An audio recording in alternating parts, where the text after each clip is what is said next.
Good morning. Good morning.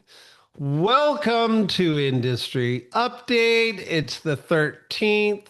You're all real estate professionals, so you probably aren't aware, but the remaining world pays taxes in 2 days. Most realtors file an extension, I'm sure, but you should be paying your taxes in 2 days. I'll leave that there. Rick, how are you? Doing well. Thank you, buddy. Allie's our co-host. Say something, Allie. Hey guys. All Who was right. our DJ today? Always me. Good pick. Definitely. Did you know Muse? Only a little bit. Yep. They're a great band. All right, let's jump in. Let's All do it. right. So, real estate stats. So, there's a big conversation today around the word inventory and how inventory is kind of becoming a big thing that's driving our market right now. So I wanted to kind of put that reticular activating system in your brain as we're going through these numbers because uh, there's some changing going on with inventory. And remember, we're a supply and demand industry. So it's not just inventory, it's the relationship between listings and buyers, obviously. Um, but anyway, Fulton County's got 553 active status changes and 118 went under contract in the last 7 days. So a little bit off over the last 7 days. We had a holiday weekend. We had Passover for our Jewish friends, and we had Easter for our Christian friends, and it certainly isn't a 3 day holiday that really disrupts the numbers, but I think a lot of people sometimes travel or do family things and all that fun stuff. But anyway, 118 under contract, 261 are currently pending, and 295 closed in the last 7 days. And that 295 number is a big number. It's huge. Uh, a big, big number for Fulton County. DeKalb County had 288 active status changes. 98, which is a big number for DeKalb County, went under contract. While I said Fulton County had a little bit softer number of under contracts, DeKalb had a really strong number of under contracts. Pendings at 166, which is healthy, and 184. Again, a big closing number in the last 7 days for both Fulton and DeKalb County. If I run down to Cobb County, we had 350 active status changes, which is pretty healthy for Cobb County. 93 went under contract, which I love it when it's double digits, but 93 is still good. I wouldn't say great, but good. And 192 are pending, and 202 closed in the last 7 days. So, ironically, our three biggest counties literally are coming off the largest closing week year to date. What do we make of that?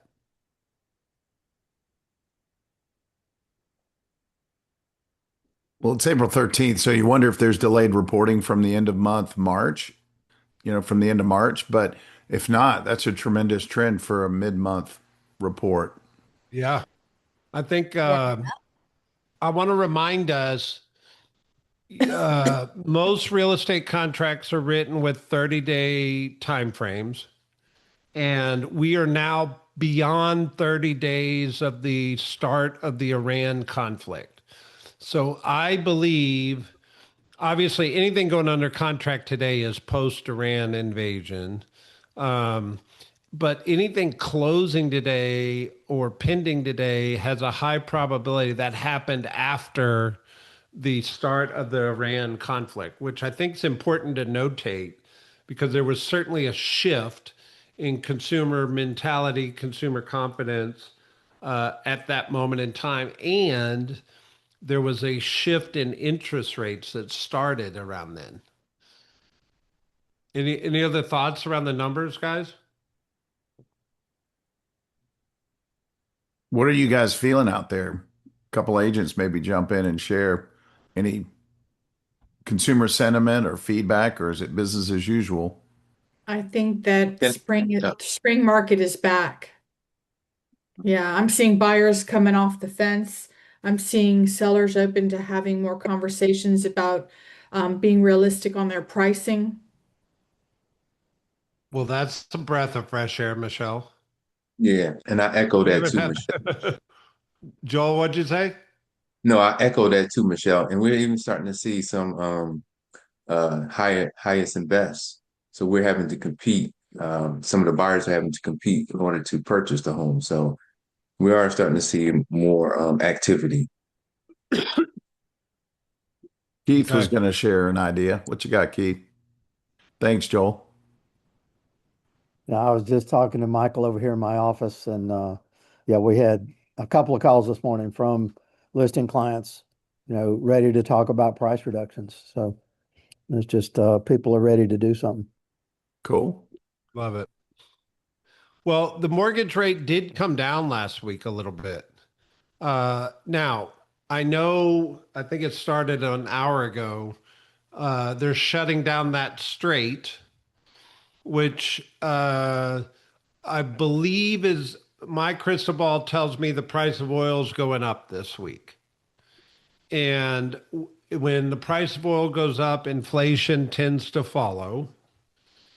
And my suspicion is we're going to see some upward movement in mortgage rates this week. Now, I would still want to remind you all the data says as long as they're below 6.64, it favors buyer demand. So even though if we go up a little bit, we came down last week. So I think we were pushing 6.5 a week ago, and now we're at 6.4. So you may see some 6.5s by the end of the week, but I don't think it's going to change the energy of the spring market that much. Where the energy that was in the marketplace last week when we had those big numbers is probably going to feel like the same energy this week. I think we're becoming a little, I don't want to say numb to what's going on globally, but it's not new. It's not, it's a constant at this point. So I still have an optimistic crystal ball viewpoint that says if the Iran conflict gets resolved or the American sentiment is that it's becoming resolved, I actually think we have a chance of a really big summer. I think the buyers may come fast back into the marketplace. Um, and I'm cautious to say that because you don't want to predict that because we don't know what's going to happen. But on the counter side of that, if the Iran conflict gets extended for a period of time, I would say that I feel like our year's going to have some neutral feeling to it, meaning it's going to be good, but not as great as we had all hoped, is if that makes sense. So I'm crossing my fingers that the conflict gets resolved sooner than later, and we feel a surge of buyer demand that shows up this year. But we'll see. Who knows, right? At this point. All right. So let's talk inventory for a minute. So inventory 2021, 22, 23, you felt it if you were in the marketplace. We had a very lack of inventory, a low inventory environment, and buyer demand was high. So it created this crazy price appreciation. It created this multiple offer scenario. It was a really hot real estate market, if you will. But last year in 2025, we saw a huge surge in inventory, like 30%, 33% new listings. And I would look at our trend reports in our offices and be like, yeah, man, look at all these new listings we're putting on the market. But remember, we're a relationship between supply and demand. So just because we put new listings on the market, if the buyers don't increase, it doesn't really help us. And actually, it kind of starts to hurt us because the gap widens and then prices potentially come down. Right now, there is a flat line of inventory growth, maybe a little bit increase. So I'm going to put up an article here in a minute that shows that inventory is like 3% growth right now. So historically, inventory climbs in the spring market and then peaks in the summer, and then it comes back down towards the end of the year. And we've always had that bell curve of inventory. But right now, you can see, well, this was January, but we were ahead of January the year before when the year started. But we're not seeing a sharp spring market incline of inventory. It's the line starting to flatten a little bit. Now, you can decide if that's good or bad, but there's this article on Housing Wire that says is housing inventory about to turn negative year over year. We were 3.21 in the nation when 2025 peaked at 33% inventory growth. If you look at this graph, this is a good visual representation. If you look at 22, 23, 21, you can see the low inventory years we came out of in real estate. 2024 was better, but 2025 was like a big year of inventory. Like we had a lot of listings come on the market in 2025. Well, 2026 started better in terms of inventory than 2025, but my suspicion is these lines are about to cross and inventory is going to be somewhere between 24 and 25. And that's one part of the equation. The second part of the equation is what's going on with buyer demand. So I do believe, and I'll say this and shut up and we can talk about it. I do believe buyer demand is higher today than it was a year ago. And if inventory is lower in the near future than it was a year ago, that means two things. One, I think it's going to protect price appreciation going forward, meaning we're not going to have price depreciation. And two, I think it's going to be a healthier relationship between supply and demand. We'll see. What do y'all think? My simple take is there's no good or bad markets. There's just a market. And if inventory does, I guess, stabilize, if you will, as opposed to climb the way it did last year, it creates a great opportunity to have listing discussions because competition favors sellers to some degree with the assumption buyer demand stays steady. Yep. Allie, you're the co-host. What's your opinion as you're coughing? Keep going. All right, we'll come back. All I'm right, so sorry. I'm having like a coughing attack here. you're fine. All right, moving on. I gotta get So a. there's another article on Inman that says the hottest and coldest housing market of 2026. So what's fascinating about this article is they're saying the coastal markets surge, but what they're really meaning in the coastal markets is the Northeast. So New Jersey, New York, where is it in here? Uh, New Connecticut. Jersey, Connecticut, New York, Rhode Island are like hot real estate markets right now up in here. And the Sun Belt, which historically has always been really good real estate markets, was so hot over the last number of years. It's not going cold, but it's certainly cooling. And we're feeling that in the marketplace, right? Um, so I think that's a positive for buyers. Buyers are gaining more power in our market than they've had in a number of years at the negotiating table.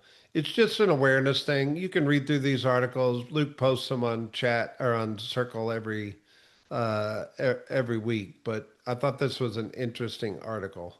Couple need to knows. NAR settled the buyer side commission lawsuit Friday. So if you remember back a year and a half ago, the Stitzer Burnett case was the seller side commission lawsuit. And then there was a second lawsuit, which was this one, which was the buyer side. So, us as an industry, sometimes we have a love hate relationship with our board of realtors. The hate part usually shows up when everybody pays dues.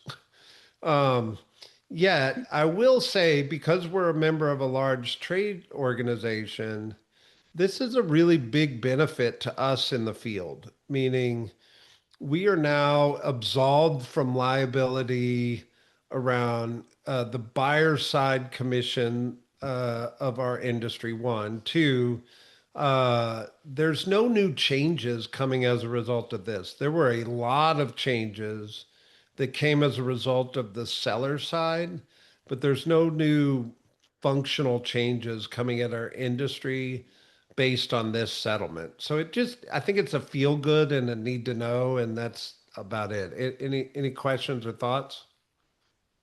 Thank God. Ready to move on.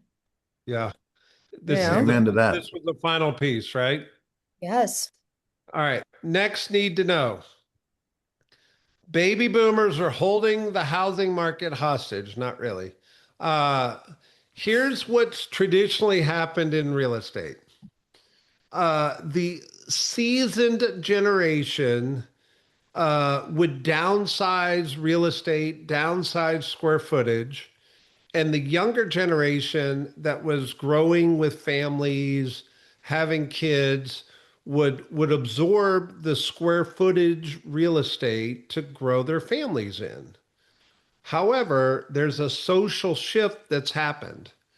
The baby boomers are holding on to large square footage real estate right now. They're not selling it at the same rate that they probably historically would have. And not baby boomers, but the older generation. And the millennials are dying on the vine for square footage real estate. They're having kids, they need bedrooms, they need playrooms, they need that square footage real estate. So it's an awareness thing, but one of my thoughts is how do you take this awareness and create messaging to your database, to your relationships? Like, hey, y'all are holding the square footage hostage. Historically, you've always downsized. There's a young family that needs your four bedroom. If you've ever thought about downsizing, let's create a strategy for you. Or, hey, young family, you're probably busting the seams of that house you're living in. If you're needing the square footage, I'd love to help strategize to get you the square footage for your emerging family. The messaging, I think, could be the opportunity in this article. What do you think, Rick? Are you holding on to square footage?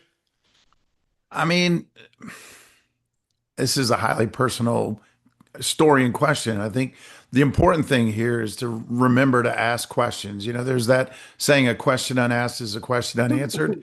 And I immediately thought, how many conversations can I have with people about if I handed you a magic wand and you could wave it at the next most perfect, amazing home in the next most perfect, amazing location, what might that look like? And just create some imagination inside of no decisions today, one day, someday. I want to be your guy or gal. And I'm curious because, you could even play it out like a poll. You're calling some of your favorite people just out of curiosity to see what their imagination, where it leads them and what's hot in their mind. I like that. I like that.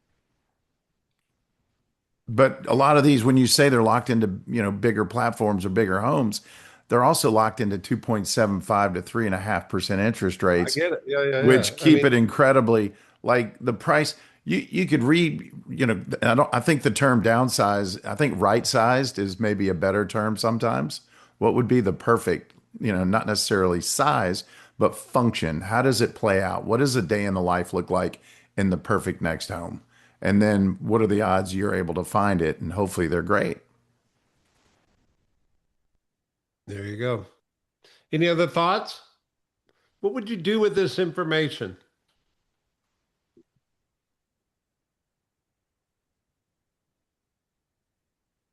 That's a lot of thoughts. Yeah. I don't know if I'd necessarily use it to strategize, but like Rick was saying, my very favorite question out of like all of the scripts that I ever used, right, was the Mike Ferry just listed, just sold script. And it was that imaginative, if you were to move, where would you go next? And you're getting goals and, oh, I would move to Hawaii. Of course, that'll never happen. But you're getting the next step in their life and at least checking in with my people once a quarter. That was always something that I wanted to know. If you can move anywhere else, like where would it be? I How would love it it. be? Yeah. And every once in a while you get the people who truly were and where exactly they wanted to be, but most weren't. Well, There and you pay go. attention to social media to life change. Some of this is not necessarily timing out, but at certain, the evolution of adding children or maybe empty nesting or job change or transfer or retirement, a marriage, Grandkids. unfortunately, divorce and bankruptcy. I mean, there's things that show up that create content for quality care and candor conversations. Hey I Brett, like it. to your question of what we're doing with this info, number one, I'm social media, so just sharing a lot of it, right? Putting it in a context. Today, I'm planning a live at lunchtime, right? Things like that. I think these are important bits of info to give. Also, just stressing the fact that nationally, what we're seeing is different. As someone that has conversations with a lot of people for potential referrals, networks in different, states, I mean, it's extremely different in Atlanta. And I think the more we point that out, the better. And then to Rick's point, the macro of our spheres. These conversations have to come up because my people, I need to know what's happening in their lives. Like you said, there's so much going on in the world. Their stresses and pain points are different. If their kids are in college, if their kids left them, if they're, now having grandkids, that all plays into each one of these stats that we look at. And so, again, this call takes me into like three action items every Monday. So, I just hope Good we're lead getting it in, out. Manny. Good lead in. Mm-hmm. So here's an article, and I love this article. It says if you've been a real estate agent for any length of time, whether you're at the grocery store, restaurant, bar, doesn't matter, you get asked the question, how's the market? And I don't know if anybody's ever put thought into being purposeful in how you respond when asked that question. This author of this article gives a really good strategy that I love. It says, when asked the question, how's the market? Here's his simple system. Every week, he films a quick market update video, 30 seconds to 1 minute, just local stats. Guess where you could get those? What's moving? Guess where you could get that? What's not? Guess where you could get that? One simple takeaway. Guess where you could get that? On this call every week. Then we post it everywhere as short form content. So when someone asks him, how's the market? My response is short and easy. I actually film a quick market report every week. Do you want me to send you this week's update? So when you do that, the lead generation aspect of it is they've got to give you a cell phone or an email. But if you're meeting somebody in the grocery store and they find out you're a real estate agent and they say, how's the market? And you give them a canned answer, it doesn't always translate to contact information. But when you have something to send, there's an immediate need to get some point of contact information. That's why I love this strategy. The second part of this strategy that I love is, man, all you got to do is come to this industry update every week. And then as soon as we hang up here in 4 minutes, record a 30-second to 1 minute video and post it every week. And it becomes content, it becomes a system, and it gives you an answer when asked, how's the market? What do you think? I know, Rick, you're going to give a coaching tip. You always do. I never try to tell people how the market is on the first pass. Yeah. My response is probably since Since Ali gave credit to Mike Ferry, I'll give Brian Buffini some credit back in the 2000s. And he would say, that depends. Why do you ask? So don't ever give a patented, great, awesome, neutral, whatever because every market is slightly different. And the answer also, the only important answer in my mind is the one that feeds intrigue and has them thinking about their next question and then how you can create awareness around a need that you solve. Mhm. So, yes, that's my coaching tip. Thank you. I love it. You're good at it. That's why I always count on it. A What do lot you of think of practice. this? What do you think of this? It's genius idea. It's easy and simple. Super, Also, super you should easy. be posting anyway, so it's a Yeah. great thing to account into your schedule for once a week. Well, imagine if you found five people a day wandering, around doing your business that, would find this intriguing, and you now create a line or a direct bridge to conversations going forward. All right. Last article says the real estate easy button doesn't exist. And success in real estate comes by doing the work that others avoid. And this guy's telling his story, and he's saying, look, when I first got in the business, nobody wanted to spend time studying contracts. Nobody wanted to role play objections. Nobody wanted to host open houses multiple days a week. They didn't want to practice scripts or learn the language of the transaction. So he did, and it paid off big. He said, but while other agents waited for opportunity, I was trying to create it. It goes on to say, a lot of people believe AI is the easy button of today. Now, I believe AI is super important, and I think it's going to bring a lot of efficiency to our industry, but it's not going to do this one sentence that is what creates success in real estate, which is relationships. So if AI doesn't build relationships, it can help put you into the path of people to build relationships, but building relationships is the work that makes real estate go at a high level. And the challenge is there is no easy button to building relationships. It's belly to belly, voice to voice, and getting into contact with as many people as possible is actually what causes your real estate business to thrive. What do you think? The simple answer is protect your energy first. You won't attract anything other than what you're bringing because we're all mirrors.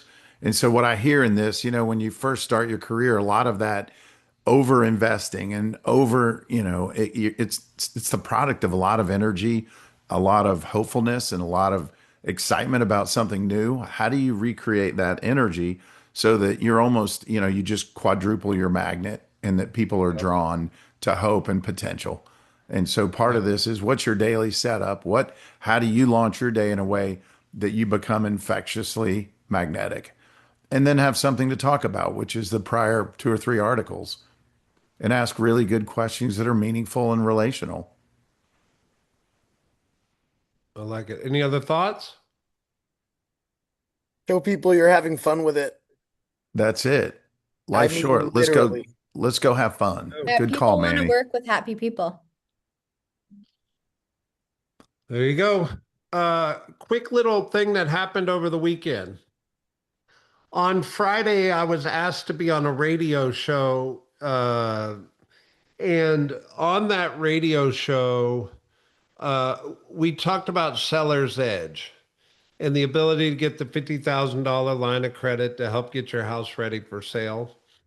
At the conclusion of that radio show, the agent hosting it got three phone calls and about $1.5 million worth of business as a result of talking about that solution. And it was just a reminder, man. I think it's a great tool, but it's on one hand, you could talk about it at the listing presentation, but on the other hand, I think it's a marketing message that can attract uh, business to you. Just FYI, food for thought. Happy Monday. If you hadn't paid your taxes, You got 48 hours, or you could be like the rest of us and file an extension. See you in Estimate well. October, right? Yeah. Bye, Estimate guys. well. Happy Monday. Thanks for being here and thanks for turning on cameras. Means a lot to see your beautiful faces. We love Absolutely. you. Bye. Bye.